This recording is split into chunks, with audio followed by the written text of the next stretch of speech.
Hello students, आज के class में मैं आपको कराने वाला हूँ chapter 3 that is coordinate geometry. देखिए, कोऑर्डिनेट ज्योमेट्री का आपके रियल लाइफ में बहुत ज़्यादा यूज़ है। इससे हम किसी पॉइंट की जो पोजीशन होता है कि वो एक्स एक्सिस से किस डिस्टेंस पे है, वाई एक्सिस से किस डिस्टेंस पे, इसका पता चलता है। और भी बहुत सारी चीज़ें में इसकी ज़रूरत पड़ती है। तो कोऑर्डिनेट ज्योमेट्री के बारे में जो पहले जितनी भी बेसिक चीज़ें हैं वो चीज़ें आप ठीक से समझ लीजिए। और इसके पहले मैं बता दूं तो काफ़ी सारे चैप्टर्स आपके 9th के हो चुके हैं, जैसे हीरोन्स फार्मूला हो चुका है, लाइन्स एंड एंगल्स हो चुका है, और भी जो चैप्टर्स हैं वो आप एक बार देख लीजिएगा। पीछे आपको प्लेलिस्ट में सारा कुछ मिल जाएगा, तो उनमें से कोई भी आपको डाउट हो तो आप वहाँ से देख सकते हैं। और वैसे मैं इस चैनल पे पूरे 9th और 10th का सिलेबस करा रहा हूँ, और आने वाले टाइम में फिर मैं इसमें कंपटीशन में भी जो भी चैप्टर्स यूज़ होते हैं, जो छोटे छोटे ट्रिक्स होते हैं, वैसे बहुत सारे वीडियोस मैं सेंड करने वाला हूँ आप लोगों के लिए। तो आप लोग इसको ध्यान से देखते रहिए, लास्ट तक वीडियो को देखिए ताकि आपको कॉन्सेप्ट पूरी समझ में आ जाए। चलिए चैप्टर 3 स्टार्ट करते हैं। यह है कोऑर्डिनेट ज्योमेट्री। जैसे आप देख रहे हैं बोर्ड पे, कोऑर्डिनेट ज्योमेट्री जो पेपर में आता है वो आपका 4 मार्क्स का आता है, ठीक है। और इसका जो 9th में वर्ज़न है वो बहुत कम है इसका 9th में। उसमें सिर्फ हमें कोऑर्डिनेट वगैरह फाइंड कर देखना होता है, कौन सा कोऑर्डिनेट किस क्वाड्रेंट में है, कौन सी एक्सिस पे है, बस ये बताना होता है। मतलब बिल्कुल सिंपल चीज़ें होती हैं 9th में। लेकिन इसी का जो 10th में है वो काफ़ी लंबा हो जाता है। तो जब आप 9th का बेसिक ठीक से समझ में आ जाएगा तो 10th वाले सवाल को आप बहुत ईजी तरीके से कर सकते हो। तो ध्यान से देखना इस चीज़ को। देखिए, जब कोऑर्डिनेट की बात आती है तो पहले मैं आपको बता देता हूँ कोऑर्डिनेट जो यूज़ होता है हमारा वो ग्राफ में यूज होता है, ठीक है। इस लाइन को हम बोलते हैं एक्स एक्सिस। यहाँ पे एक्स पॉजिटिव वैल्यू होती है, यहाँ एक्स की नेगेटिव वैल्यू होती है, और ये होती है वाई एक्सिस। यहाँ वाई की पॉजिटिव वैल्यू आएगी और इधर नेगेटिव आएगी। और जहाँ पे दोनों लाइन आके इंटरसेक्ट करती है उसे कहते हैं हम ओरिजिन। ध्यान रखिएगा, ओरिजिन का जो कोऑर्डिनेट होता है वो 0 0 होता है, यानी इसमें x की वैल्यू भी 0, y की वैल्यू भी 0। ये क्वेश्चन आपसे MCQ में पूछा जाता है। अधिकतर क्वेश्चन इसमें से MCQ में पूछे जाएंगे, ये ध्यान रखना है आपको। तो एक एक चीज़ को ध्यान रखना है। तो ये जो ओरिजिन है इसका जो कोऑर्डिनेट होता है वो होता है 0 0। आप यहाँ 0 0 लिख लीजिए। अब यहाँ पर मैं कुछ पॉइंट्स लिख रहा हूँ, 1 2 3 4 5, इस तरह से आप इसको लिख सकते हैं। फिर इधर नेगेटिव है तो -1 -2 -3 -4 -5, इस तरह से इधर भी आप लिख सकते हैं। y में पॉजिटिव 1 2 3 4 5, इस तरह से।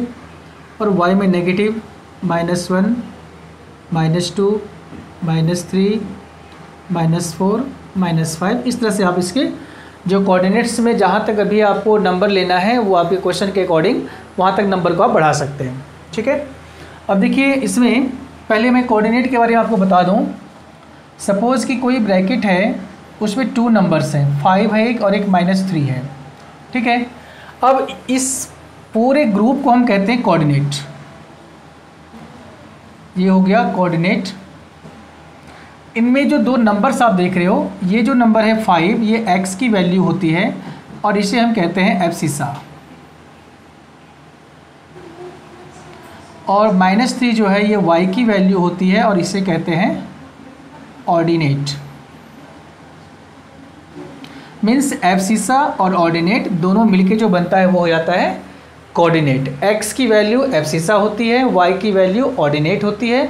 दोनों का कंबाइंड रूप जो होता है वो आपका कोऑर्डिनेट कहलाता है, ठीक है।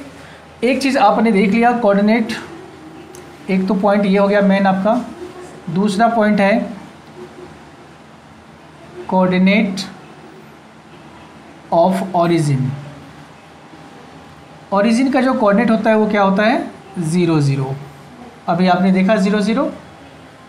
इसके बाद चलिए अब ये जो फिगर आप ग्राफ के देख रहे हैं, इस फिगर में आपको 4 पार्ट्स दिख रहा है। 4 पार्ट्स में इसे कहते हैं हम फर्स्ट क्वाड्रेंट,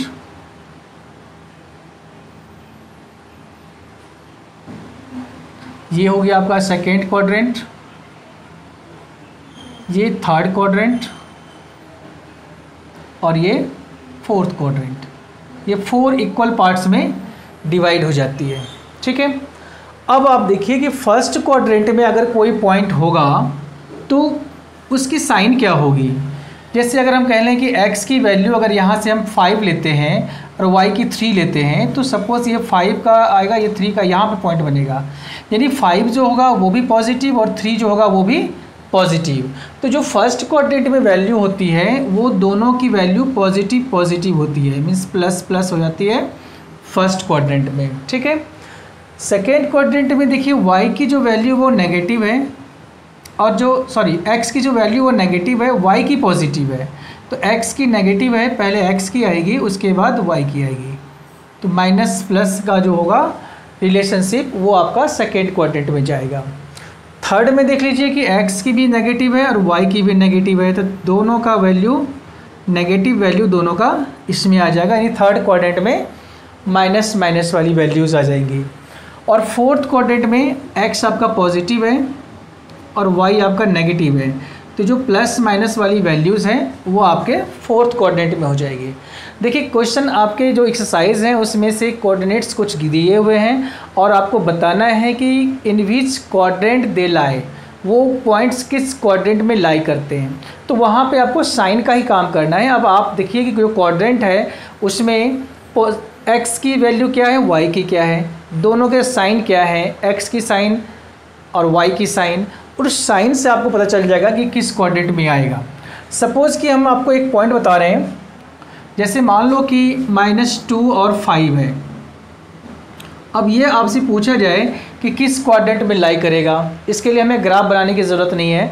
अब आप देखिए कि x यहाँ पे आपका नेगेटिव है और y पॉजिटिव है, तो नेगेटिव और पॉजिटिव किस पॉइंट में आ रहा है, किस क्वाड्रेंट में आ रहा है, सेकेंड क्वाड्रेंट में आ रहा है, तो ये आपका आएगा सेकेंड क्वाड्रेंट में। सीधा लिखना है कि -2 and 5 lies in second quadrant, क्योंकि माइनस प्लस सेकेंड क्वाड्रेंट में आता है। तो इस तरह के सवाल जो है पहचानने वाला आपके एक्सरसाइजेज में है, तो इजीली हो जाएंगे। ये तो हो गया क्वाड्रेंट की बातें। अब क्वाड्रेंट के बाद मैं आपको बता रहा हूँ एक्सिस की, आप इसको लिख लीजिए अच्छे से।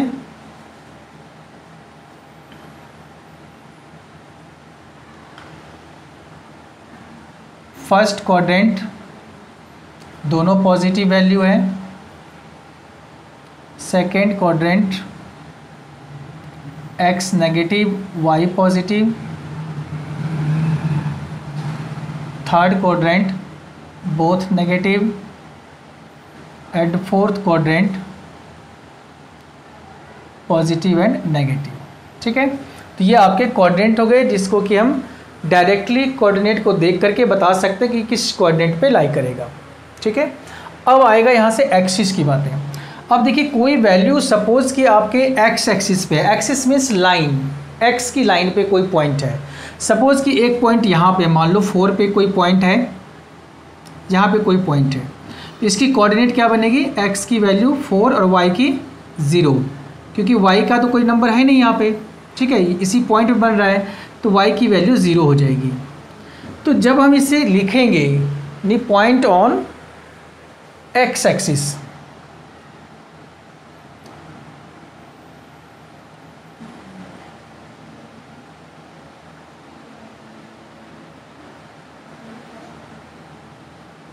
कोऑर्डिनेट ऑन x एक्सिस, जो x एक्सिस का कोऑर्डिनेट होगा उसमें x की वैल्यू होगी और y की 0 होगी, मीन्स x 0, क्योंकि x की यहाँ पे कोई ना कोई वैल्यू होगी और y की वैल्यू 0 होगी। दूसरा है कोऑर्डिनेट ऑन y एक्सिस, जब y एक्सिस का कोऑर्डिनेट होगा तो क्या हो जाएगा, y की कोई ना कोई वैल्यू होगी और x की वैल्यू 0 हो जाएगी। हमेशा ध्यान रखना है आपको कि x एक्सिस का जो कोऑर्डिनेट होगा उसमें x की कोई ना कोई वैल्यू होगी, y की 0 होगी, और अगर y कोऑर्डिनेट का कोई y एक्सिस का कोई कोऑर्डिनेट होगा तो वहाँ y की कोई ना कोई वैल्यू होगी और x की वैल्यू 0 होगी, ये फिक्स है। ठीक है, तो इस तरह से जो आपके पेपर में पूछे जाएंगे उसमें आपके जो एक्सरसाइज में है, जो आपके सिलेबस में है, 9th क्लास में है, ये सारी डिटेल्स आपको यहाँ से मिल जाएगी।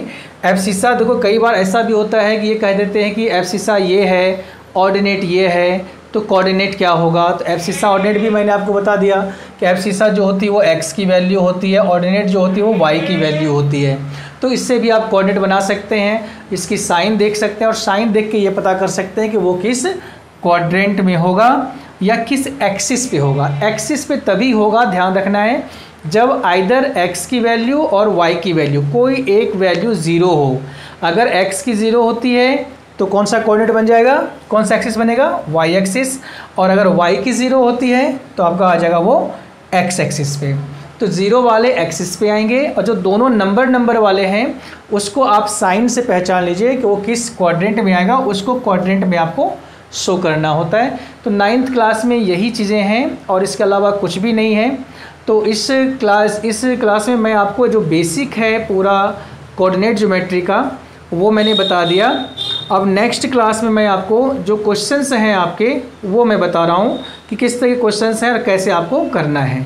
ठीक है, कुछ पॉइंट्स कोऑर्डिनेट दिए होंगे, उसके पॉइंट्स लिखने होंगे, या फिगर में पॉइंट्स गिवन होंगे, उसके कोऑर्डिनेट लिखने होंगे। यानी जिस तरह के सवाल हैं आपके 9th में वो मैं नेक्स्ट क्लास में आपको कराऊंगा। इसको अच्छे से आप समझ लीजिए, ठीक है। और ज़्यादा से ज़्यादा स्टूडेंट्स तक इसको शेयर करना है, लाइक करना है, और अगर चैनल को सब्सक्राइब नहीं किया है तो सब्सक्राइब ज़रूर करिए, क्योंकि कंप्लीट सिलेबस आपको 9th 10th 8th और कुछ इंपॉर्टेंट सम्स जो पेपर में आएंगे वो आपको सारे के सारे इस चैनल पे कराया जाएगा।